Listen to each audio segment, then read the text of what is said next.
말씀을 드리려고 합니다. 우리 3절 말씀 한번 보세요. 3절 말씀 읽으세요. 시작.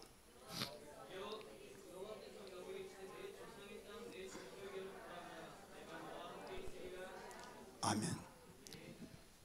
지금 그 야곱에 대해서는 굉장히 길게 성경은 가르쳐주고 있어요. 그 25장부터 26장부터 쭉 이어나오면서 본격적으로 그 하나님이 함께 계셔서 하나님이 그 역사하신 장면이 28장 형 에서의 말을 듣고 부모님이 기도해주고 외삼촌 집으로 보냈잖아요. 그래서 보내는 과정 속에서 밤을 맞이합니다. 어머니 아버지 품을 떠나서 첫 번째 밤을 맞이한 것이 광야에서 맞이하게 돼요. 그래서 돌을 베개 삼고 잠을 자는데 하나님이 함께 계신 것을 알게 되죠. 그래서 아침에 일어나서 베개 베고 잤던 돌을 기둥을 세워서 고백을 합니다. 고백하면서 그 세 가지 소원을 해요. 그 다음에 이제 출발해서 하나님의 함께 하신 가운데 외삼촌 집, 한 번도 가보지 않았던 외삼촌 집을 가게 됩니다. 근데 그 세 가지 그 소원이 뭐냐면 내가 가는 길을 하나님께서 함께 하시면, 인도하시면 이 말이에요. 그게 이제 소원이에요. 두 번째는 양식과 그 다음에 옷을 입게 하시면, 세 번째는 평안히 아버지 집에 돌아오게 하면, 이 세 가지를 전제 조건으로 하나님께 그 조건을 내걸고 이렇게 하시면 이렇게 하겠습니다.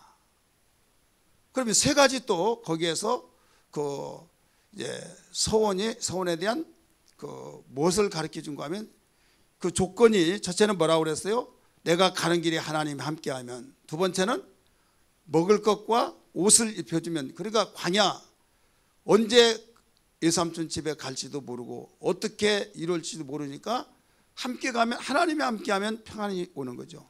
그 다음 평안하더라도 먹을 거 없고 또 입을 것이 없다고 하면 추워서 엉격길에 왔기 때문에 거기에서 그냥 있는 옷 그대로예요. 얼마나 춥겠습니까? 광야는 낮에는 뜨겁고 밤엔 추운데 거기서 옷이 필요하겠죠. 또 양식이 필요하겠죠. 그래서 먹을 것, 그 다음에 옷. 그 다음에 세 번째는 거기에 평안히 아버지 집으로 돌아가게 하시오면, 세 가지의 고백을 하게 됩니다. 하나님 여호와께서 나의 하나님이 될 것이고, 따라합시다. 여호와께서 나의 하나님이시오. 그 다음에 뭐라고 했느냐? 여기에 하나님이 집이 될 것입니다. 하나님의 집, 성전을 이루겠다는 거죠.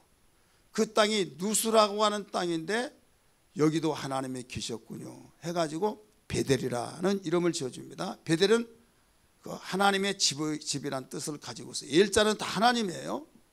그 다음에 세 번째는 내가 반드시 하나님께 11조를 드리겠습니다. 그래서 세 가지 조건이 맞을 때 세 가지를 내가 드리겠습니다.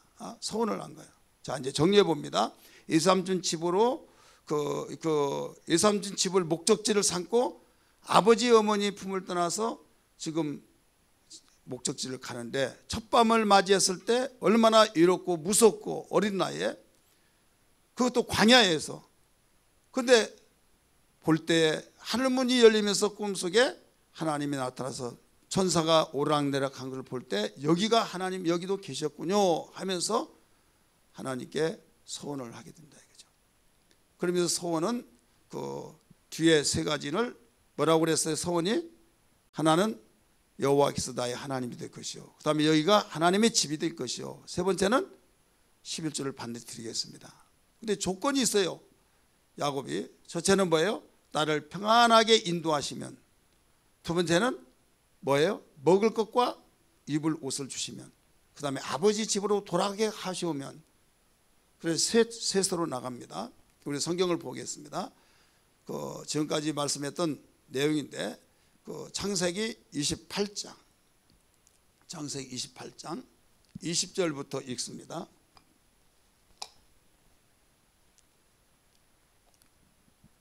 20절부터 22절까지 시작. 야곱이 서원하여 이르시되 하나님이 나와 함께 계셔서 내가 가는 이 길에 나를 지키시고 먹을 것과 입을 옷을 주시어 내가 평안히 아버지 집으로 돌아가게 하시오면 여호와께서 나의 하나님이 되실 것이요 내가 기둥으로 세운 이 돌이 하나님의 집이 될 것이요 하나님께서 내게 주신 모든 것에서 10분의 1을 내가 반드시 하나님께 드리겠나이다 하였더라. 이게 나오죠. 세 가지를 이렇게 해주시면 지금 도망가는 과정 속에서 일어나는 현상이에요. 그 다음에 이렇게 해주시면 세 가지를 해주시면 세 가지를 내가 이렇게 하겠습니다. 이런 고백이 되죠. 그렇게 해서 하나님이 함께 하신다고 했어요. 정말 하나님 함께 계셨어요. 가고 맨날 가는데 어떤 여인이 낙타에 물을 먹인 거예요. 여기 나반이라고 하는 사람 집이 어디냐? 그거 우리 집인데요. 우리 아버지인데요. 그러면서 거기에 인도를 받고 거기에 보면요. 만나는 것도 많은 사람이 있지만은 딱 물어보는 그 사람이 나반의 그 딸이었다고 하는 사실. 한마디로 외사촌이에요. 그래 인도를 받고 아빠 막 하면서 지금 그 고모 그 아들이 그 왔다고 하면서 서로 이야기를 하면서 거기서 살게 된 거죠. 몇 년 살았습니까? 20년을 살았어요. 근데 하나님께서 오늘 읽었던 말씀이에요. 31장에는 1절부터 전체적인 내용인데 거기에 내용이 어떤 내용이고 하면 하나님께서 너는 네 족속으로 돌아가라 명령하셨어요. 오늘 제목이 뭐라고 그랬어요? 야곱에게 내리신 하나님의 명령. 그래서 그 명령이 두 가지로 볼 수 있어요. 본문에서 지금 네 조상의 땅 네 족속으로 돌아가라.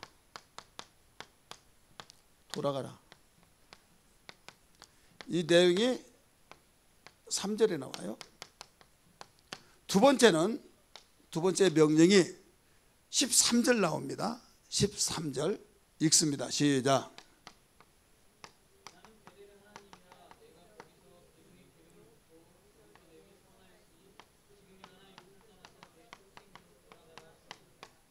아멘. 네 출생지로 돌아가라. 내게 서원했으니 지금 일어난 이곳을 떠나서 네 출생지로 돌아가라. 두 가지 명령이에요. 지금 야곱에게만 명령하신 것이 아니라 우리에게 명령하셨다 이렇게 생각하세요. 야곱에게 말한 거하고 나하고 무슨 관계냐 하면 할 말이 없는 거예요. 지금 야곱의 그 이치를 나를 넣어보라 이거예요. 그러면 나에게 지금 명령하신 그 명령이 무엇인가 알아야 될 줄 믿기 바랍니다. 아멘 하십시다.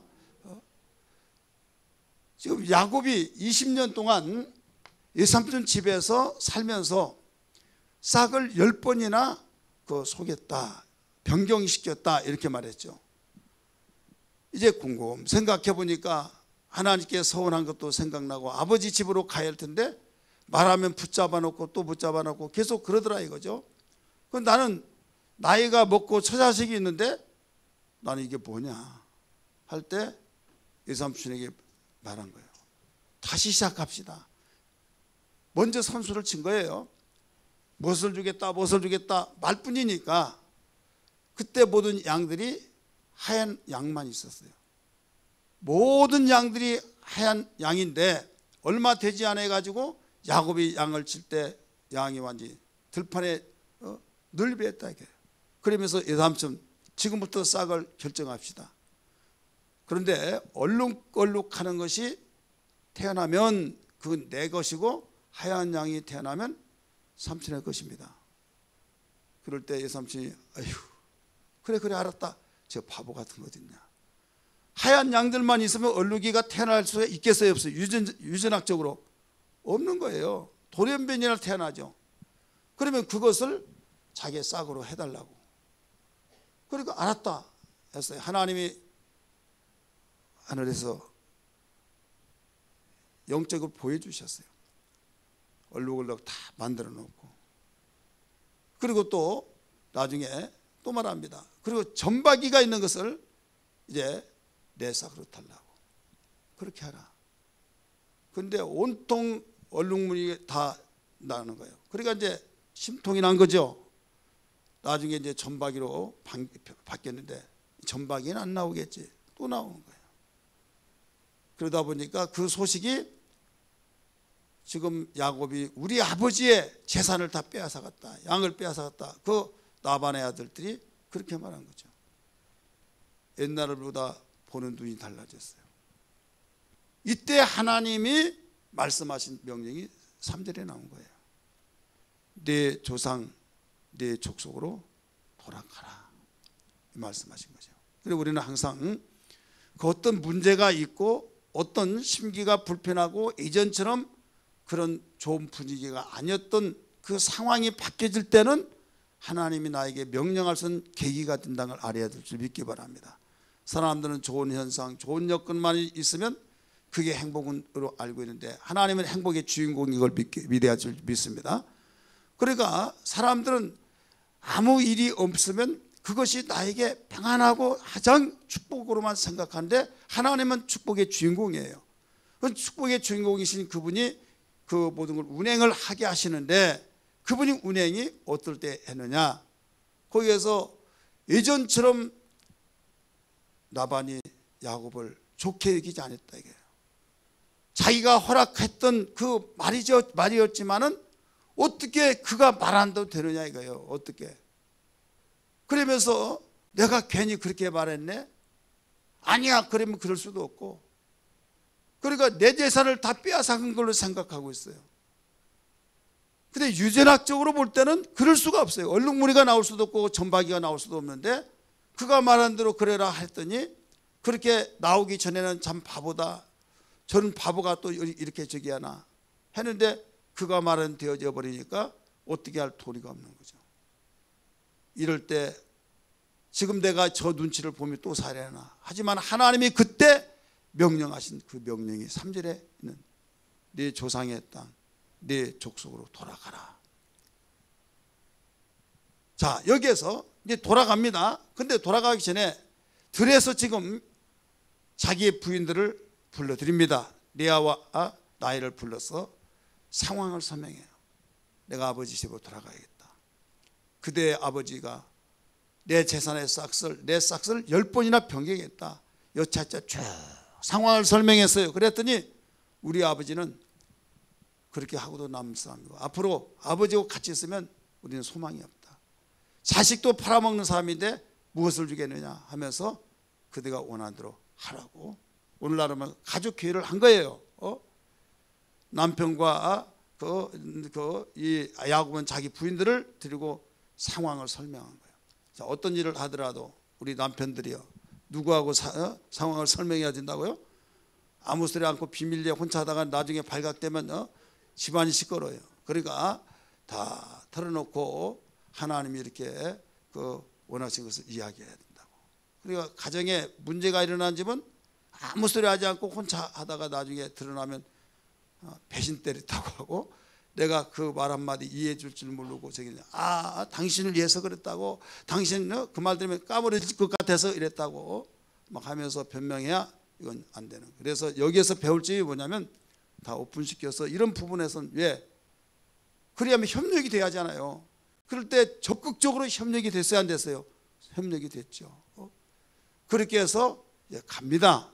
가는데 나중에 하나님께서 나반에게 꿈에 나타나서 말씀하신 거예요. 너는 가부간에 선악간에 야곱이 그 부자가 됐다고 너 심통 부리지 말아라 하면서 사인을 줬어요. 예, 자기를 떠났다라고 도망갔다 이런 사인을 하나님이 주신 거예요. 그러면 여기에서 막 추격을 합니다. 팍 추격해서 가서 만납니다. 그들은 양이 말처럼 뛰어다니는 건 아니잖아요. 몰아가니까 얼마나 더디겠습니까? 또 자기의 사랑하는 아내 라헬은 또 배가 부르고 더나가 임신해서 부르고 더나가서 이 종들과 함께 가니라고 천천히 갈 수밖에 없는데 나반은 지금 그 마병대와 같이 막 그 말을 타고 쫓아오는데 만날 거 아니에요. 그러면서 화가 나니 이렇게 나니까 변명은 얼마나 좋은지 몰라요. 네가 인사하고 갔으면 내가 안 보내주겠느냐 이렇게 말했죠. 내가 어젯밤에 나에게 하나님께서 선악간에 어떤 이유를 무디어 따지지 말고 너 그를 붙잡지 말아라. 하나님이 해주셔서 내가 너에게 말하지 않겠지만 내 손자들 내 딸들 인사하고 잔치를 베풀어 주면서 내가 보낼 텐데 예, 미련하게 말하지 않느냐 이런 말을 하죠. 자, 그 성경에서 볼 때 누가 잘못한 거예요? 누가 잘못한 거예요? 야곱이 잘못했죠. 그러니까 그런 말을 듣죠. 근데 저도 그렇게 생각을 했어요. 근데 하나님께서 인사하라, 인사하고 떠나라 그러지 않았어요? 보니까 예삼촌의 그 심리를 아시고 그렇게 하면 또 붙잡아내니까 어디 야곱이 그렇게 미련한 자가 아니거든요. 그럼에도 불구하고 인사를 하지 않고 갔다고 한 것은 놓아두지 않으니까 붙잡아주니까 가지 말라고 하니까 여기서 때로는 상의하지 않고 또 거기를 갔어요. 자, 아브라함이 이삭은 여기에 상의했지만 아브라함은 또 부인과 이삭을 바칠 때 상의했어요, 안 했어요? 했습니까, 안 했습니까? 안 했어요. 거기서도 안 한 건 나오네요. 만약에 하면 어떻게 할까?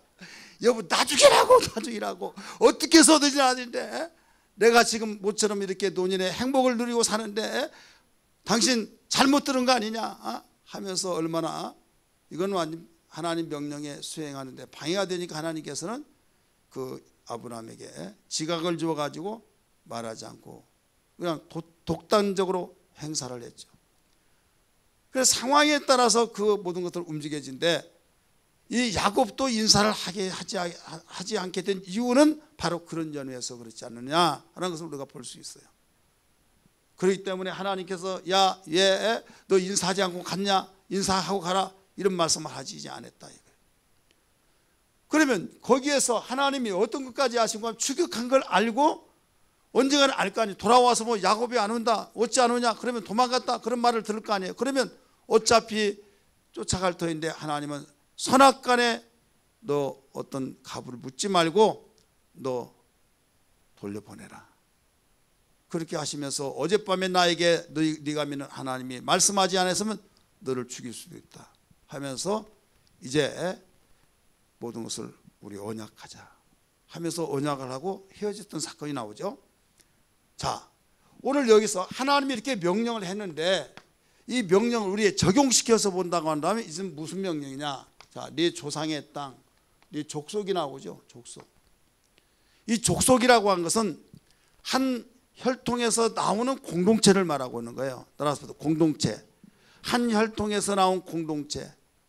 이 조상이 누굽니까? 아브라함이죠. 아브라함의 씨에서 나오는 이 공동체예요. 그럴 때 그리 돌아가라. 이것은 공동체는 교회를 말하고 있습니다. 우리 한번 따라서 교회. 교회는 우리 하나님께로부터 나와서 하나님의 그 아들 예수를 믿은 믿음의 사람들이 모이는 공동체가 교회잖아요. 믿으시길 바랍니다. 그 다음에 내 출생지로 돌아가라. 출생지는 누가 나느냐? 바로 자기의 아버지가 낳았다 이거죠. 이삭이 낳았죠. 그래서 이삭이 있는 곳으로 돌아간다. 그럴 때 여기는 좁혀서 말할 때 여기는 족속들이 아브라함부터 시작해서 그의 모든 족속들이 함께 사는 이곳으로 가고 여기는 출생지로 돌아가라. 이건 아버지. 우리 한번 따라 아버지. 그리고 여기서는 바로 영적으로 하나님을 가리키고 있는 거예요. 오늘 하나님이 우리에게 명령하신 것이 뭐냐? 우리 세상에서 움직여 살다가 반드시 우리 교회라고 하는 것이 우리의 구심점이 되어야 될 줄 믿기 바랍니다. 교회 하나님께서 명령하신 거예요. 너는 교회로 돌아가라. 우리 믿음의 사람들이 교회로 돌아가지 않는다고 한다면 우리에게는 진정한 신앙이 될 수가 없다 이거예요. 하나님께서 교회를 항상 잊지 않도록 말씀하신 것은 사람들이 이상하게 흘러가고 있는 것은 자기가 모이기를 싫어하고 그러다가 보니까 혼자 생활하고 싶다가 보니까 교회 생활을 떠나려고 한다 이거죠. 그래서 왜 교회 안 나왔냐고 하면 나 예배 드렸어. 어느 교회 나갔어? 나 집에서 TV 보고 내가 예배 드렸다고, 거기다 헌금 넣었다고 하면서 꼭 하나님 뭐 교회까지 가야만 되냐. 여기에서도 뭐 아니 계신 데 없이 다 계시기 때문에 여기서 예배 드렸다. 사이버 교회라고 말하는 그런 이름도 갖다 잘 붙여요. 여러분, 교회는 사이버 교회는 있을 수가 없어요. 언어를 바로 모순하고 있는 거예요. 자, 마이너스 성장이라는 말이 있어요, 없어요? 단어가 있어요, 없어요? 마이너스 성장, 적자 해야지 왜 마이너스 성장이에요? 사실 그리고 또 가뭄이란 건 무슨 가뭄이요? 무슨 가뭄이 있어요? 비가 오지 않으면? 장마, 마른 장마. 장마란 건 뭐예요? 비가 와야 장마요. 근데 일기예보가 맞지 않으니까 그걸 울며 겨자 먹기로 완전히 속이면서 뭐라고 해요? 기상예보에서는 마른 장마다고. 일기예보 안 맞거든요. 왜 안 맞냐 그럴까 봐 이건 마른 장마다. 그럼 또 그것도 몰라가지고 꺼먹꺼먹 하면서 또 다 마른 장마대 그런 거예요. 교회도 그 마이너스 성장, 사회에서 쓰는 말을 사용하다 보니까 여러분, 마이너스 성장이라는 것은 단어 자체가 모순이에요. 그렇지 않아요? 그럼 교회라고 하는 건 공동체예요. 예수님을 마음속에 그대로 영접하는 개개인이 모이는 공동체 회중이 바로 교회라 이거예요.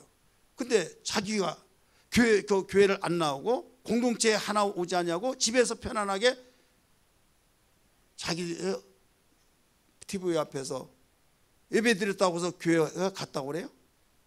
그래서 또 신학자들은 사이버 교회 해가지고 교회란 이름을 붙였다 이거예요. 거기에 교회란 단어가 성립이 됩니까? 여러분, 분별력을 가져야만 안 됩니다. 많은 사람이 거침없이 걸러미 없이 그냥 사이버 교회.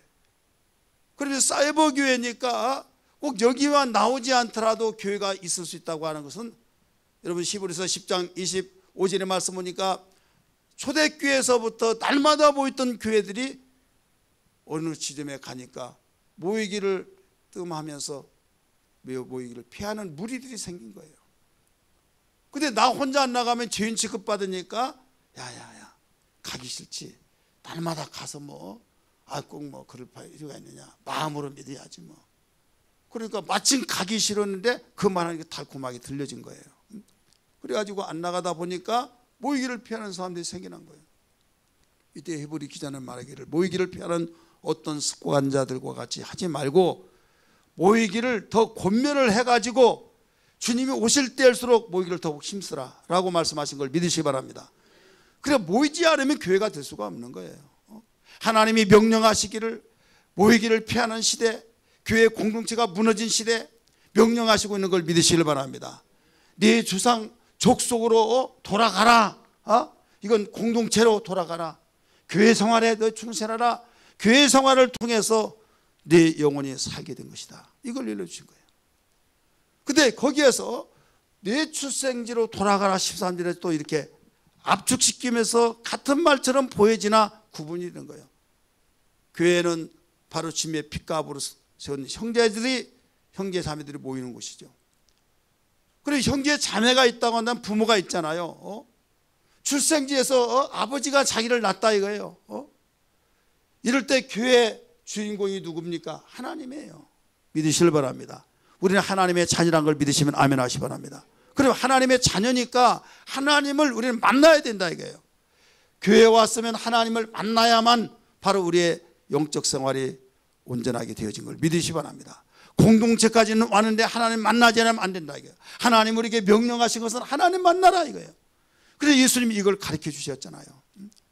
요한복음 4장 23절 24절 말씀 보니까 거기에 하나님은 영이시니 영과 진리로 하나님 만나야 된다 가르쳐 줬잖아요. 예배할 때에 공동체는 예배하여서 하나님 아버지께서 예배한 자를 찾는데 영과 진리로 예배해야 된다. 아버지가 무엇을 원하느냐에 따라서 그것을 선물로 해드리듯이 우리가 섬기는 하나님, 찬양하고 경배할 하나님은 영과 진리로 예배할 때 찾으신다 하셨으니 우리는 교회에 왔으면 그냥 자리만 채우고 왔다 갔다 어떤 발바닥에 그 신발만 붙였다가 인사하고 가는 것이 아니라 하나님 만나야 될 줄 믿습니다. 영과 진리로 예배해야 될 줄 믿습니다. 이 밤에도 이런 밤이 되기를 주의 이름으로 축원합니다. 오늘 본문의 사건 속에서 하나님이 야곱에게 명령하신 그 명령이 이 두 가지였어요. 이 두 가지였는데 이 두 가지를 오늘날 우리 현재 우리에게 적용시켜서 본다면 족속인의 공동체잖아요. 한 혈통으로서 태어난 공동체, 우리는 예수 그리스도로 물과 성령으로 거듭난 공동체들이 모이는 것이 교회예요. 믿으시길 바랍니다. 이 공동체에서 아비가 있어요. 하나님이 우리 아버지가 믿으시기 바랍니다.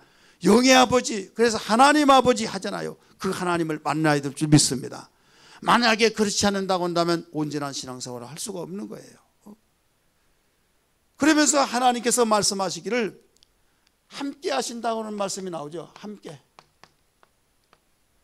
그 명령을 바로 실천하면 내가 함께 하겠다. 우리 성경 볼까요? 3절 말씀 시작. 여호와께서 야곱에게 이르시되 네 조상의 땅 네 족속에 돌아가라. 내가 너와 함께 있으리라 하신지라. 할렐루야. 내가 너와 함께 있으리라.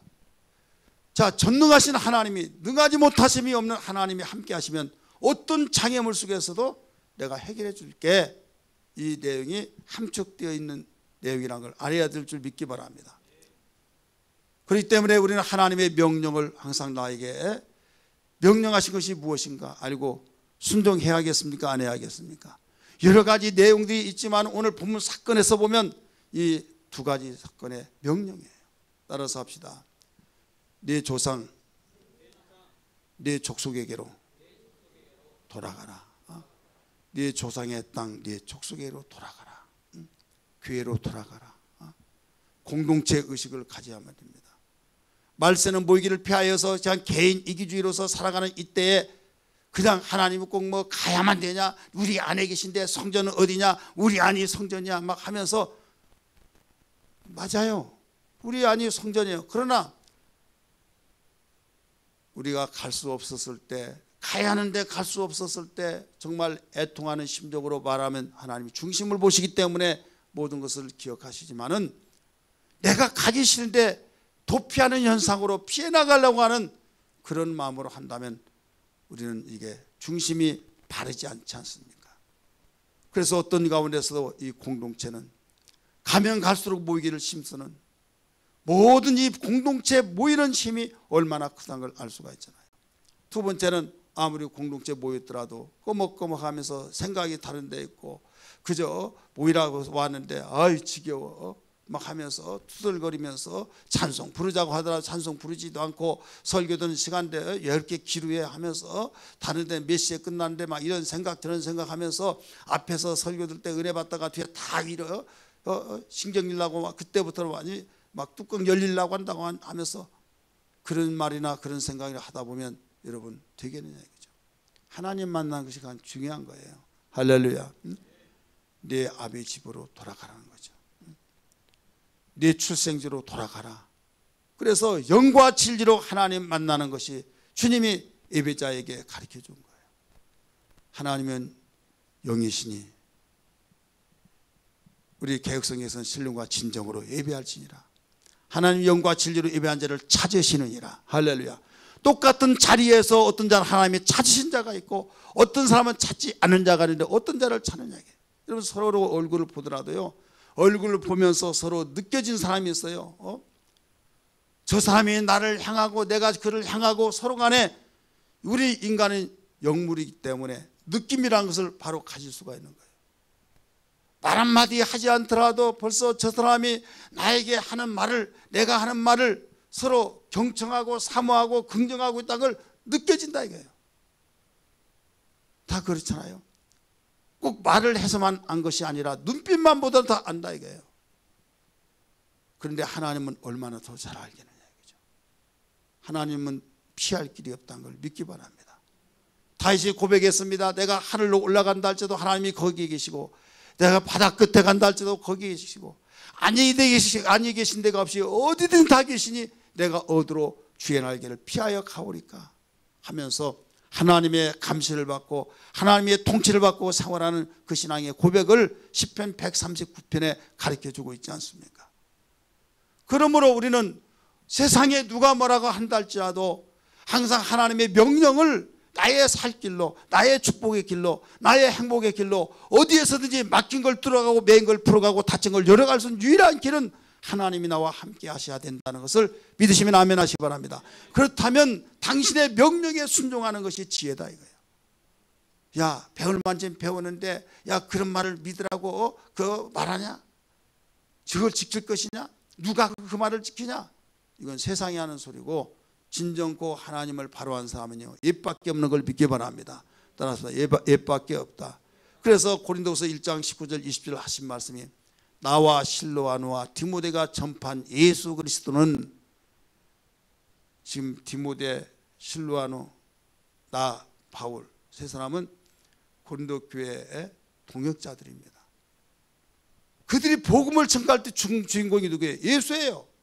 그래서 나와 실로아노와 디모데가 전파한 예수 그리스도는 예 하고 아니요 한 일이 없었다 이거예요.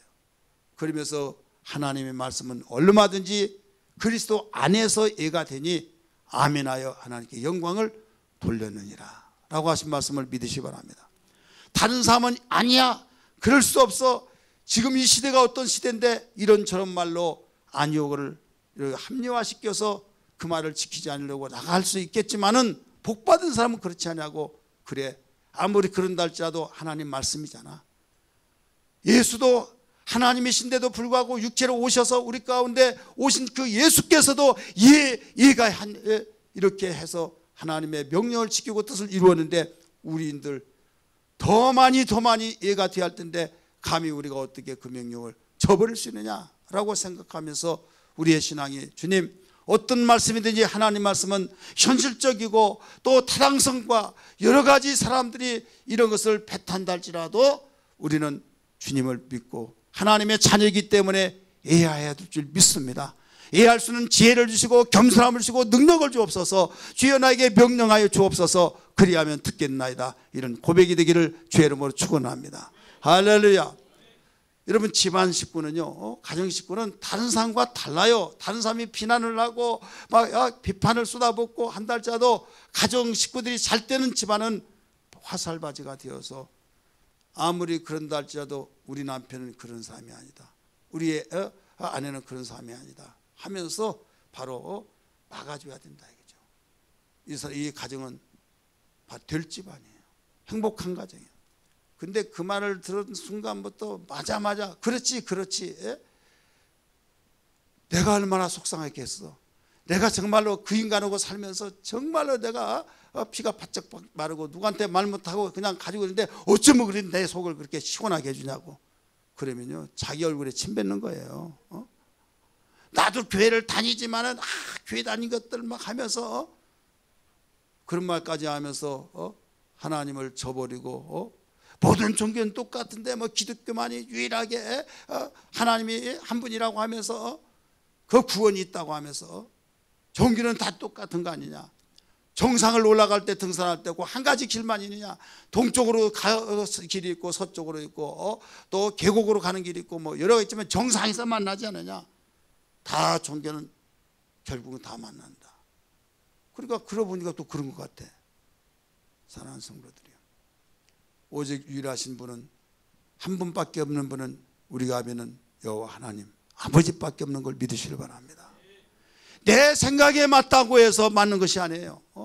내 길과 너희의 길과 내 생각과 너희의 생각 다르다. 하늘과 땅이 높음이 다른 것처럼 바로 그와 같다. 이사야 59장 1절 2절에 가르쳐주고 있는 거예요. 우리는 어떤 가운데서도 정말 하나님의 그 길은 인간의 길과 달라요. 하나님의 생각, 인간의 생각과 달라요. 그래서 나를 구세주로 믿느냐, 그러면 내가 너의 주인이다, 곧 왕이다 이거예요. 어떤 군신의 왕에게 바로 명령을 지키지 않고 어떤 종의 주인의 말을 거부하고 살 길이 있고 인정받을 수 있겠느냐 이거예요. 그래서 신앙 고백 첫 번째 고백이 뭐예요? 주는 그리스도시요 살아계신 하나님의 아들이십니다. 천하에 어떤 누가 하나님을 외면한다 할지라도 내가 아는 하나님은 나의 주인이시오, 나의 그리스도시오, 살아계신, 영원히 살아계신 왕이십니다. 이 고백. 그래서 믿지 못하면 별 수 없고, 나는 믿으니까 저분이 내 주인이야, 나의 왕이야. 언젠가는 왕은 죽지만 내가 믿는 왕은 영원 죽지 않아 해서 그를 사랑하고 그를 경배하고 그를 찬양하고 그가 말하면 어떤 말씀이든지 명령하고 그렇게 살지 않습니까? 바울이 그렇게 많은 학문을 가져서 많은 사람들이 예수 믿고 예수 그 말씀을 듣고 순종하고 만났던 예수 이야기하면 바울아 내가 네 학문이들을 미치겠다고 막 미쳤다고 소리 지르면서 언제부터 저렇게 되느냐, 쉬운 말로 말하면 언제부터 그 또라이가 되느냐 이거예요. 나는 당신들의 말은 그렇게 미친 것이 아니다. 내가 온전한 정신을 가지고 말하는 것이라고 하면서 강하게 그들에게 대변하고 있잖아요. 믿음이란 거예요. 믿음은 내 생각을 포기하고 하나님의 생각을 받아들인 거예요. 마가복음 11장 22절의 말씀 보니까 하나님을 믿으라 라고 한 것은 하나님의 믿음을 소유하라 이거예요. 내가 가지고 있는 내 믿음을 가지고 믿습니다. 이건 신념이에요. 내 마음을 믿는 거예요. 하루에도 12번도 더 바뀌어질 그 마음, 하루에도 12번 더 변경되어지고 변질되어지는 감정을 어떻게 믿으라는 겁니까? 한 번 하신 말씀은 천지가 변할지라도 영원히 변치 않은 하나님의 말씀을 믿는, 하나님의 말씀을 믿는, 내 마음속에 그 말씀 받아들여서 믿는 그것이 하나님이 원하시고 찾으시는 기뻐하시는 믿음인 걸 믿으시길 바랍니다. 할렐루야. 그래서 어떤 가운데서 내 중심이 아니라 하나님 중심, 내 생각이 아니라 하나님 생각, 그래서 하나님의 생각은 반드시 그대로 이루어지고 하나님 마음은 그대로 계속 변함없이 진행된 걸 믿기 바랍니다. 오늘날 비전하는 것도 마찬가지예요. 내가 검찰이 되겠다, 내가 대통령이 되겠다, 난 예술가가 되겠다. 저는 학생들을 많이 보면서 장래 뭐 되려고 하느냐, 저 선생 된다고. 그래서 다른 사람이 다 선생님이라고 그래요. 다 선생님 된다고. 근데 선생님 되려고 하는데 사범대학을 가야 하잖아요. 떨어져 버렸어요. 떨어지니까 대학을 못 들어가니까 선생님 포기가 되죠. 포기가 돼야 한대요. 포기가 되면서 몇 년 되지도 않으면서 완전히 꿈쳐버. 나중에 누가 그 직업군이 되니까 나도 군인 돼야겠다고. 거기 가서 지금 생활하고 있어요. 선생 된 사람이 그 꿈이 그냥 거꾸로졌어요? 안 거꾸로졌어요? 어떤 사람은 나 판검사 되겠다 해가지고 아주 10년, 20년 막 머리가 휘어질 정도로 계속 하더라도 계속 미끄러지고, 포기한 사람이 있고 어쩌다가 올해까지 마지막이다라고 하는데 그때 겨우 돼가지고 경사가 났는데 나중에 또 엉망진창이 되어버리더라고요. 그렇게 힘들었던 그 꿈이 이루어지는데 나중에 여러분 사법연수원 가가지고 이상한 사건이 일어나서 다 끝나버렸잖아요. 자, 왜 그러냐면 세상의 꿈은, 비전은 자기의 생각과 자기의 마음에 맞추다가 보니까 우리의 마음이 바뀌지면 같이 바뀌어진 거예요. 하나님의 마음, 하나님의 생각으로 나가는 것이 우리의 비전이라는 걸 믿기 바랍니다. 하나님의 마음, 하나님의 생각, 하나님의 생각은 누구도 제지할 수 없어요. 하나님의 마음 누구도 변경시킬 수 없어요. 당신은 당신의 뜻과 당신의 마음대로 진행시켜 나가고 있는 걸 믿기 바랍니다. 그러니까 이걸 알았기 때문에 하나님의 마음을 알고 하나님의 생각을 바로 알아서 거기에 나갈 수 있도록 도와달라고, 하나님의 마음을 가지고 하나님의 생각을 가지고 나갈 때 하나님과 하나가 되어져서 하나님이 망하지 않는 이상 그대로 이루어진 걸 믿으시길 바랍니다. 그래서 여러분, 비전을 갖는 것이 어떤 비전이냐에 따라서 달라요.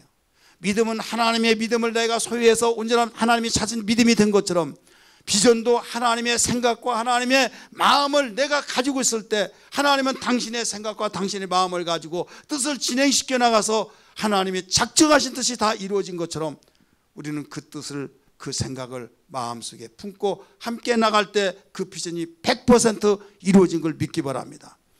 이 비전을 갖지 못한다면 결국은 비전이 크면 클수록 절망이 되어진 거예요. 내 구주 예수를 더욱 사랑, 엎드려 비는 말 들으소서. 우리 손을 반쯤 벌리고 부릅니다. 내 진정 소원이 내 구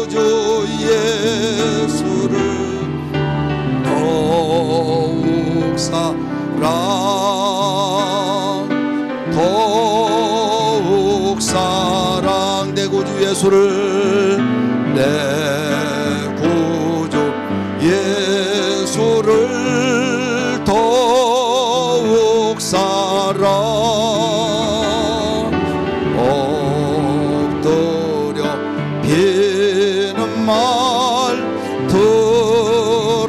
들으소서 내 진정 소원이 내 진정 소원이 내 구주 예수를 더욱 사랑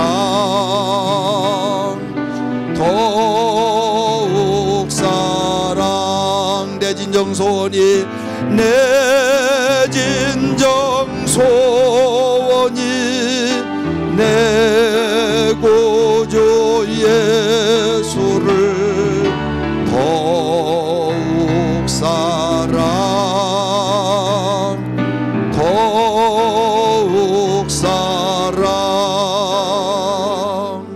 아멘.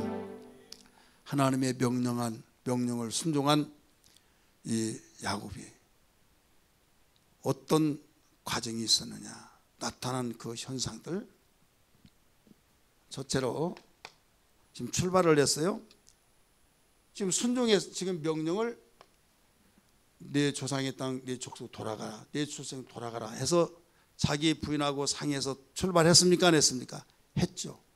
그리고 어떤 결과가 나타나느냐, 어떤 결과가 나타나는가 하면 첫째로 예삼촌의 출격이 나타났어요. 왜 나타났어요? 잡아오려고, 혼내주려고. 그런데 그날 밤에 하나님께서 너 가부간에 선악간에 잘하고 잘못했던 거 따지지 말고 손대지 말아라 해서 나중에 입 맞추고 돌려보냈죠. 자, 이게 문제점 아니었어요?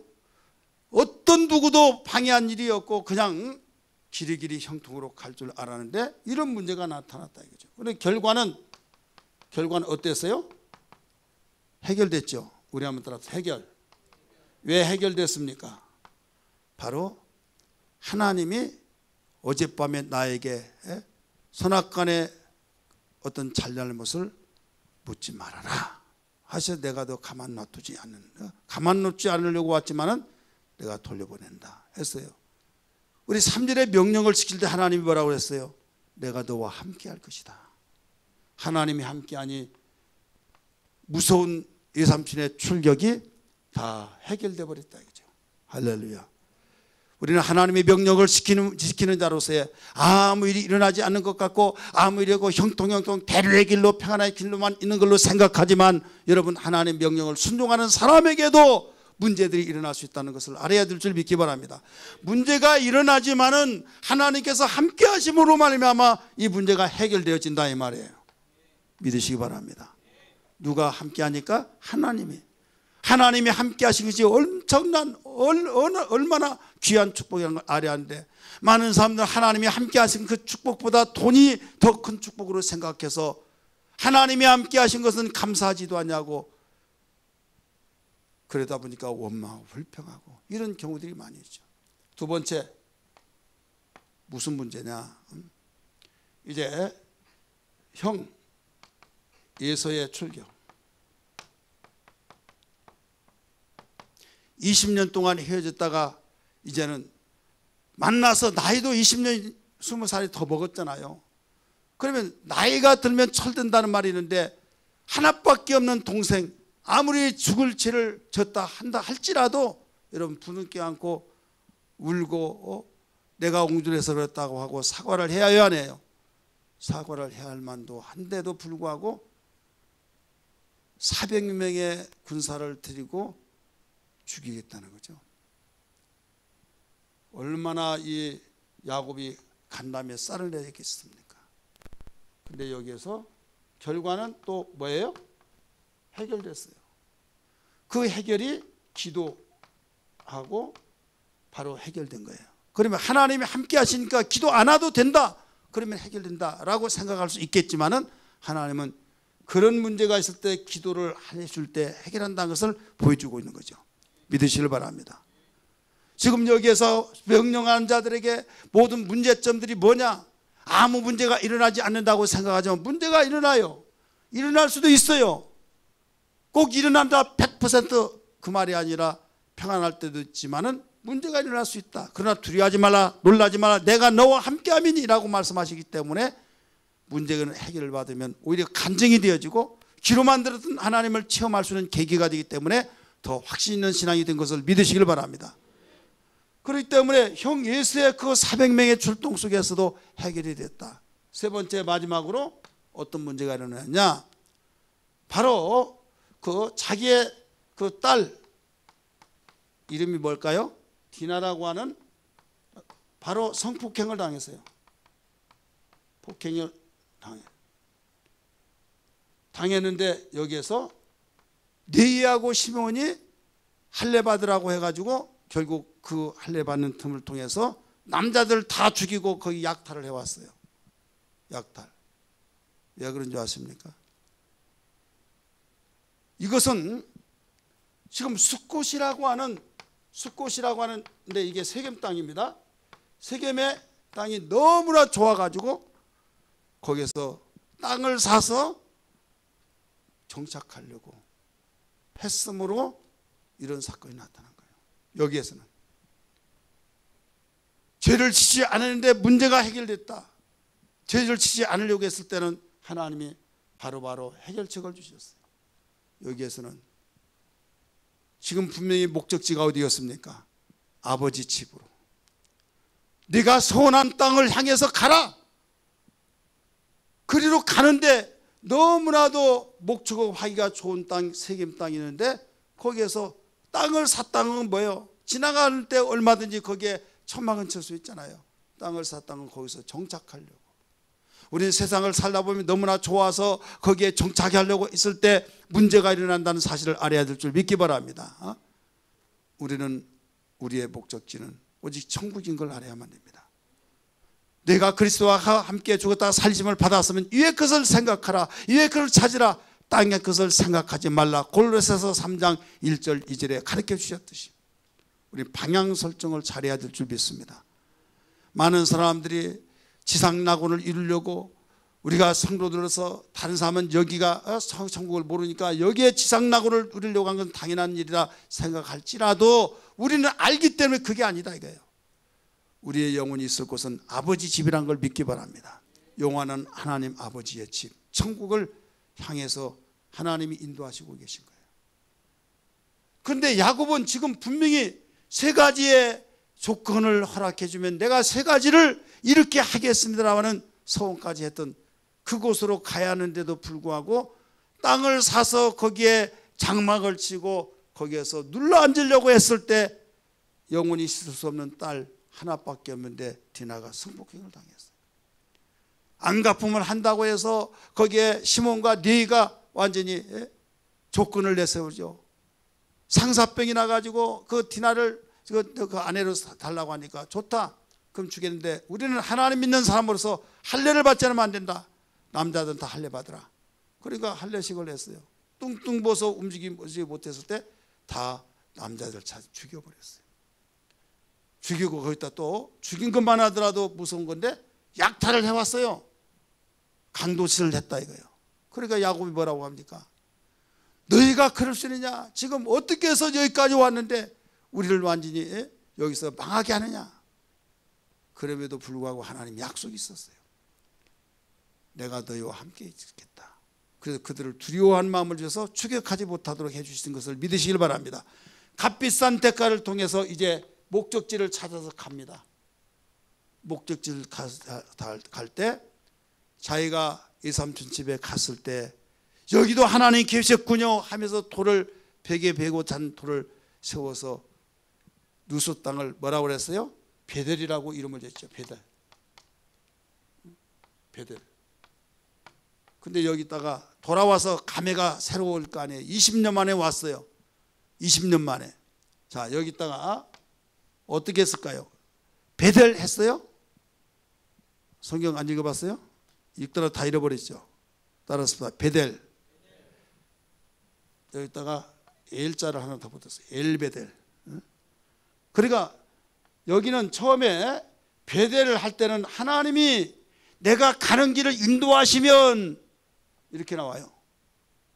근데 이제는 인도하신 하나님이 내가 돌아갈 때도 하나님이 나와 함께 하셨습니다. 엘은 다 하나님이에요. 엘베델. 따라서 엘베델. 갈 때는 무슨 뭘로? 누스라고 하는 땅을 베델로 말했지만은 돌아올 때는 엘베델로 나온다. 우리 35장 볼까요? 35장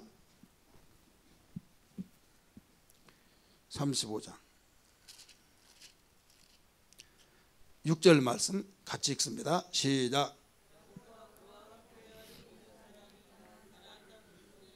베델에 이르고 그가 거기서 지단을 쌓고 그곳을 뭐라고 그랬어요?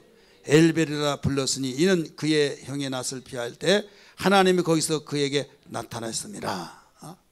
하나님이 나타나 일할 때마다 일자가 하나씩 붙어요. 야곱이 나타나 에서가 나타나 죽이려고 할 때 거기서 함께 하셨죠. 그래서 하나님이 나의 약속을 지켜주셨다. 나는 이제는 하나님의 모든 소원을 지킬 차례다 하면서 엘베델라고 붙인 거죠. 선한 걸 지키게 하고. 결국은 명령을 따라서 사는 사람은 망하지 않는다. 이게 결론이에요. 따라서 하나님의 명령은 축복을 위한 것이다. 하나님의 명령이 너무나도 극적인 명령이고 너무나도 현실감이 떨어지는 명령 같아서 이게 아닌가 긴가 이렇게 생각을 모르겠지만 결국은 축복을 위한 것이라는 걸 알아야 될 줄 믿기 바랍니다. 오늘 기도할 때 하나님의 명령은 나를 살리고 나를 행복하고 나를 복에 복을 더하시려고 명령하신 걸 믿습니다. 우둔한 나의 생각으로 판단해서 이 모든 것을 그르친 일이 없도록 도와주시고 오직 나를 일깨워 주시고 오직 하나님의 명령만이 나의 축복이요 명령만이 행복이요 명령만이 망할 것 같으나 망하지 않은 길이란 걸 알았사오니 명령을 행할 수 있는 지혜와 겸손을 더하여 주시옵소서. 기도가 되기를 주의 이름으로 축원합니다. 할렐루야.